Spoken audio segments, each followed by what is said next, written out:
무역 갈등이 미중에서 미국과 유럽연합으로 확대될 조짐을 보였지만 미경기 확장세가 확인되면서 지난밤 미국 뉴욕 증시는 상승 마감했습니다.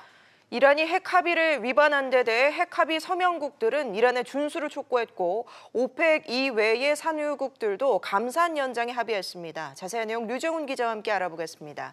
류 기자, 네. 먼저 뉴욕 증시부터 볼까요? 네, 뉴욕 증시는 미국과 EU 사이의 새로운 무역 긴장감으로 하락세를 보였다가 장중 다시 반등했습니다. 미국이 이번 달로 역대 최장 기간인 121개월 동안 경기 확장세를 기록했다는 보도가 나오면서 장 막판에 상승했는데요.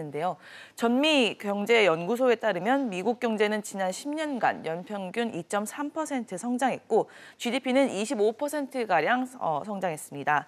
S&P 지수는 어제에 이어 또다시 마감 최고 기록을 경신했습니다.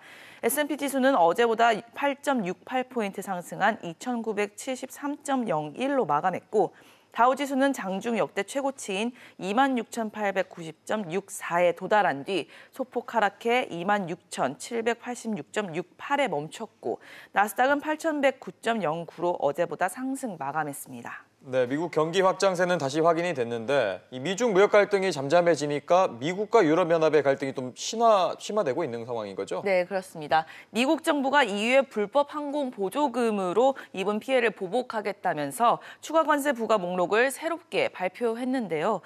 미국은 지난 4월 9일 EU가 에어버스에 지급한 보조금 때문에 미국이 연간 112억 달러의 피해를 입고 있다며 EU 수입품에 보복 조치하겠다고 밝혔습니다. 네. 이후 210억 달러 규모의 관세 대상이 발표가 됐는데요.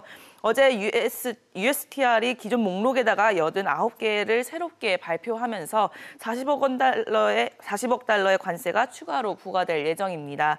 이번 추가 관세 대상 목록에는 EU산 치즈와 우유, 커피, 위스키와 일부 금속 제품이 포함됐습니다. 네, 지난 4월에 미국이 유럽연합에 보복 관세를 부과했을 당시 유럽연합도 가만히 있진 않았잖아요. 네, EU도 지난 4월에 미국의 항공사 제조업체인 보잉에 대한 보조금으로 EU 기업들이 피해를 봤다면서 200억 달러에 달하는 보복관세 대상 목록을 발표를 했습니다.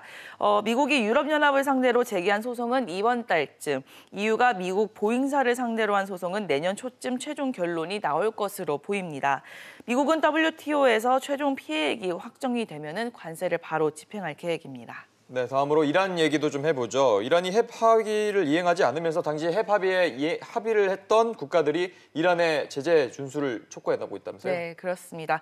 이란이 미국이 핵 합의 탈퇴를 하고 이란에 대해 제재를 보고하는 데 대응하는 차원으로 핵 합의 이행 범위를 축소를 하자 서명국들이 이를 지키라고 촉구에 나선 건데요. 에마니엘 마크롱 프랑스 대통령은 이란의 즉각 농축 우라늄의 비축량을 줄일 것을 촉구했습니다. 어제 로이터 통신에 따르면 이란은 핵 합의에서 규정한 저농축 우라늄의 저장 한도인 300kg을 넘겼다고 보도됐는데요. 러시아와 중국은 위반이라는 표현을 자제하면서 핵 합의 준수를 촉구하되 이란을 두둔했습니다. 경상 중국 외교부 대변인은 이란이 처한 조처에 유감을 표한다라면서 미국의 압박이 이란 핵 사안과 관련해 현재의 긴장감을 낳은 근본적인 원인이라고 언급했습니다. 네, 마지막으로 국제유가도 보겠습니다. 오펙이 다른 산유국들과 함께 9개월 감산 연장에 합의했다고요? 네, 그렇습니다. 오펙과 러시아 등 비오펙 산유국들이 하루 평균 120만 배럴 감산을 9개월 연장하는 데 합의를 했습니다. 그러나 감산 연장 합의에도 국제유가는 3% 넘게 하락했는데요. 미 서부 텍사스산 원유는 4.8% 떨어졌고 브렌트유도 3.78% 하락했습니다. 제조업 부진과 무역 갈등에 따른 세계 경제의 둔화로 석유 수요가 감소할 것을 우려한 결과로 풀이됩니다.